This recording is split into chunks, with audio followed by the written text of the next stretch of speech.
We are back in the ECW arena for the second lot of CyberSlam episodes, and this one begins with a video package looking back at what happened last week as the ECW Originals clashed with the New Breed Revolutionaries. It was scheduled to be 4 matches between the two sides, but before their match, Sonny Siaki jumped Tommy Dreamer, put him through a table and took him out of action. This meant there was 3 matches on the night: Sabu defeating Xavier, Loki defeating the Sandman, which left it 1-1 tied up going into the main event.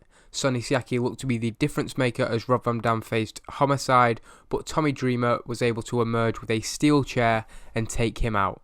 Rob Van Dam subsequently defeated Homicide, giving the night to the ECW Originals 2 victories to 1, but when Tommy Dreamer collapsed in the ring following the main event, the celebrations were quickly cut short.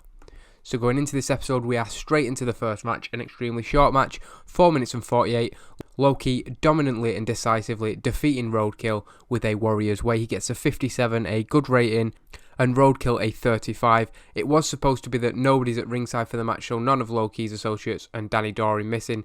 Shelly Martinez was at ringside, so she was the only one, but it was a one-on-one match, Loki coming out victorious. After the match, it's clear that Loki is still furious about the events of last week, and he takes a microphone from ringside. He speaks for the first time since joining ECW. Loki booms that last week the Originals got lucky, but they can ask Roadkill. That luck has run out. Key then added that they may have screwed Homicide, Sonny Siaki and Xavier out of contention, but he's still in the running to be the next ECW champion. Loki then took shots at Sabu and Rob Van Dam before turning his attention to CM Punk, who is also in contention to be the champion. He says that Punk was too much of a coward to join their revolution when they offered him a place 2 weeks ago, and that means just like those ECW Originals, he's going to get rolled over on Loki's path to the ECW World Championship. A 46D, not bad. Loki worked well with the crowd, improvising well. We then get a cutaway to the parking lot. Al Snow cuts a promo. His recent actions, according to Joey Styles and Taz, have been a cause for concern. He's seen holding Head in his hand while stood next to a trash can. The contents of that trash can have been set on fire. Before he speaks, Al Snow stares into the eyes of Head. Snow says that 3 weeks ago when he debuted on ECW CyberSlam, the people didn't care about him. They just wanted Head. But when it came to his match, it was those chanting people and Head who led him to defeat. Al Snow says for years he's been listening to what Head has had to say to him, and it's got him nowhere. Tonight, that changes. Snow then takes one last look at Head before throwing it into the burning trash can.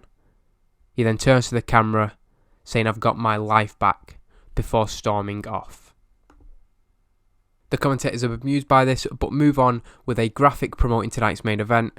Rob Van Dam and Sabu will be in action against Johnny Cashmere and Trent Acid, who will make their ECW debuts. That leads into a scheduled interview with Rob Van Dam and Sabu, however it can't get underway as they are jumped by the 3 men who came out on the wrong side of those Originals last week: Sonny Siaki, Homicide and Xavier, who completely blindside Rob Van Dam and Sabu. Quickly getting onto the scene, the Sandman comes in with his Singapore cane. He's swinging at all 3, while they manage to hold him off. His offense does allow Rob Van Dam and Sabu to return to their feet and begin to defend themselves. Homicide's guys still seem to have the upper hand until CM Punk emerges, telling them to back off. Homicide fires back at CM Punk, but outnumbered, the 3 decide that they will back off. Sandman then turns to thank Punk, but he's still got his gaze directly on Homicide and those guys as they walk away.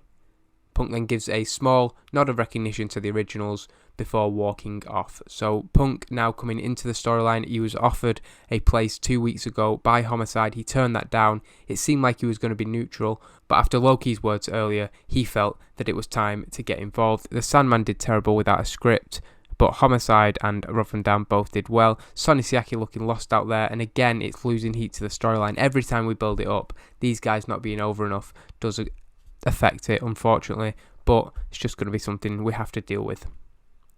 We then get Joey Styles and Taz looking to turn attention to the next match at Brent Albright versus Tony Mamaluke. They are joined by Steve Corino. He takes a headset, tells Styles and Taz that he's going to show them how it's done. He's had his eye on Brent Albright for some time now, and he's going to use his expertise and experience to analyse his performance tonight. It's a pretty good rating. It was only a 1 minute segment, so I don't know if that affects how much it'll have on the end rating, but still, it's a decent segment going into that second match. Brent Albright defeats Tony Mamaluke in 8 minutes and 25, a E plus 35 rating. It's a pinfall, which is annoying because I did want it to be a submission. That doesn't really matter. A 38 for Brent Albright, a 35 for Tony Mamaluke. That is better for Brent Albright, an improvement on what he got the last 2 times. Still not where we need him to be, but it's good to have any sort of progress, I suppose. Following the match, as Brent Albright stands tall, Steve Corino puts over his victory on commentary before leaving the desk. Corino heads towards the ring and applauds the victorious Albright, who is suspicious of his intentions. When in the ring, Corino speaks earnestly to Albright before offering him a handshake. Brent hesitates, but eventually does accept the offer.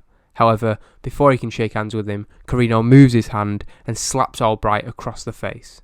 Corino then leaves the ring, Albright staring him down, the rivalry between the two of them continuing, and again losing heat, unfortunately. We then lead into a live feed from Tommy Dreamer's home in New York City. He is set to give an update on his condition.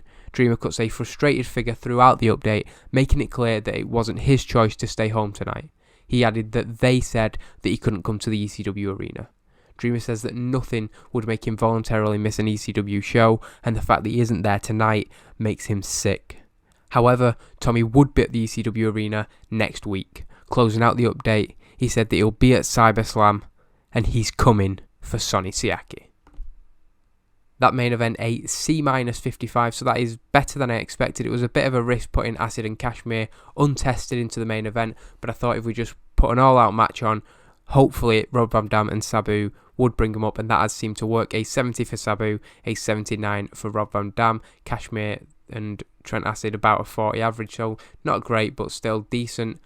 Sabu and Rob Van Dam obviously picking up the victory in 13 minutes and 49. The only doubt in the match is the fact that Sabu and Rob Van Dam had been attacked earlier in the night, but they are able to overcome that and pick up a victory when Rob Van Dam pins Kashmir with a 5-star frog splash. We then get a chaotic ending to the show, a 43D, which isn't very good, but as Sabu and Rob Van Dam stand tall after a show of respect with their opponents, the New Breed Revolutionaries once again make an appearance. This time it is all 4 of them. Rob Van Dam and Sabu are ready for him. They're expecting this, but they are also significantly outnumbered. Also ready for this, Sandman quickly came down to the ring, the 4-on-3 brawl breaking out. With Dreamer not in the building, support had to come from another source, and as Homicide's group appeared to be getting the better of the exchange, CM Punk ran down to the ring, involving himself in the conflict that he appeared to want no part of. The brawl then spilled to the outside, everybody taking shots at everybody, chaos all over the ECW arena. As the pack spreads out, 2 men remained in the ring, CM Punk and Loki. Both still in contention for the ECW title, they go face to face, neither wanting to take the first shot to risk the first mistake. They go nose to nose, and Key was the first to move, rolling out the ring and heading to the back. With everybody else now brawling out of sight, CM Punk stood tall in the ring, a stare down between him and Loki at the top of the ramp, ending the show. So again, it's a pretty poor rating. This show really hasn't been that good. The main event drags it up from what could have been a really, really poor episode. Again, losing heat every single time to the storyline. It's annoying, but it's not something I'm going to focus too much on. The focus of this is that Loki and CM Punk were the focal point of that angle. 2 new breed guys, 2 guys who we're going to try and build up, 2 people who will be top stars in the company, and they're the focus of the end of the show. A 52 D rating for the show overall. It's not the best, but with some of those segments we saw on the show, I was expecting a sub 50 rating, so I can't really complain there. It also increased our popularity in 44 regions, and that is always a positive. The main storyline between the ECW Originals and the New Breed Revolutionaries continued throughout the night, of course, but the focus as the show ended was on CM Punk and Loki. 2 guys who are still in contention to be crowned the new ECW World Champion. That list getting shorter and shorter by the week. Roadkill dropping out during the show's opener. The rivalry between Steve Corino and Brent Albright reaching new heights tonight, perhaps with both men having their eyes on the ECW World title. That'll be the focus of the next few weeks of shows as we whittle down that group now, I think, down to 7 people until only 1 man remains. He will become the ECW World Champion.